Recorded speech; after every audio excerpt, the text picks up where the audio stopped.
রান্নার পাশাপাশি চুলের যত্নেও সরষের তেল কিন্তু খুবই উপকারী। সরিষার তেলের মধ্যে রয়েছে প্রচুর পরিমাণে অ্যান্টিঅক্সিডেন্ট, যা আমাদের চুলের মধ্যে থেকে খুশকি দূর করার পাশাপাশি আমাদের চুলকে অনেক সুন্দর এবং উজ্জ্বল করে তোলে। আমরা ছোটবেলায় প্রায় সকলেই কিন্তু সরিষার তেল মাথায় মাখতাম। তখন কিন্তু আমাদের চুলও খুব কম ঝরে পড়তো। রোজ স্নান করতে যাওয়ার আগে সরিষার তেলের সঙ্গে যদি এই দুটো জিনিস মিশিয়ে ব্যবহার করতে পারো, তাহলে তোমাদের মাথার থেকে সমস্ত খুশকি কিন্তু খুব সহজে দূর হয়ে যাবে এবং চুল পড়া বন্ধ হয়ে যাবে এবং চুল থাকবে অনেক বেশি সুন্দর। তো চলো বন্ধুরা, ঝটপট করে আজকে রেমেডিটা দেখে নেবে। চলো আমি কিভাবে আমার চুলের যত্নে সরিষার তেলকে ব্যবহার করছি। তার আগে বলবো, এখনো পর্যন্ত যারা চ্যানেলটি সাবস্ক্রাইব করনি তারা চ্যানেলটিকে অবশ্যই সাবস্ক্রাইব করে রেখো, আর পাশে থাকা নোটিফিকেশন বেল আইকনটিকে অবশ্যই প্রেস করে রেখো। তো আমি প্রথমে আমার চুলটাকে দুভাগ করে খুব ভালোভাবে চিরুনির সাহায্যে আঁচড়ে নিচ্ছি, যাতে চুলের মধ্যে কোনো জট না থাকে। তারপর আমি যে রেমেডিটাকে মাথায় ব্যবহার করব সেটা বানাবো। তার জন্য নিচ্ছি আমি এখানে 1 চামচ মতো সরিষার তেল। সরিষার তেল কিন্তু আমাদের চুলের জন্য খুবই উপকারী।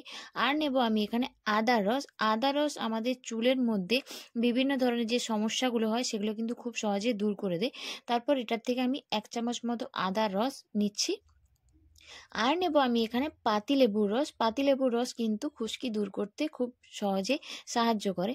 আর নিচ্ছি আমি এখানে vitamin E capsule. Vitamin E capsule আমাদের ত্বকের পাশাপাশি আমাদের চুলের যত্নেও কিন্তু খুব ভালো উপকারী। এরপর আমি এই সব মিশ্রণগুলোকে খুব ভালোভাবে মিশিয়ে নেব। বন্ধুরা, সর্ষের তেল কিন্তু আমাদের চুলের জন্য খুব উপকারী। ছোটবেলায় মনে আছে আমরা সকলেই কিন্তু সর্ষের তেল মাথায় ব্যবহার করতাম, আর তখন কিন্তু চুল খুব কম ঝরে পড়তো, চুলটাও খুব মজবুত থাকতো। এরপর আমি আমার মাথার সীতা ভাগ করে করে এই তেলটাকে পুরো মাথায় লাগিয়ে নিচ্ছি। এইভাবে এটাকে লাগিয়ে পুরো চুলটাকে কিন্তু ভালোভাবে মাসাজ করবে। আর চুলের লেন্থেও কিন্তু তেল ব্যবহার করো। আমার চুল প্রচণ্ড পরিমাণে ড্রাই, তো আমি এইভাবে আমার চুলের যত্ন নিয়ে থাকি। তো তোমরা সপ্তাহে কিন্তু 2 দিন কিন্তু শ্যাম্পু এই শীতকালে অবশ্যই করবে। তো আমার তেলটা লাগানো হয়ে গেছে। এরপর দেখো আমি ভালোভাবে মাসাজ করে চুলটাকে একটা খোপার মতো করে রেখে দিয়েছি। তারপর আধ ঘন্টা পর শ্যাম্পু করে নেবে। তো দেখো বন্ধুরা, আমার শ্যাম্পু করা হয়ে গেছে। তো এটাকে তোমরা সপ্তাহে 2 দিন ব্যবহার করো, তাহলে দেখবে তোমাদের চুলের থেকে খুশকি খুব সহজে দূর হয়ে যাবে এবং চুলটাও খুব ভালো থাকবে।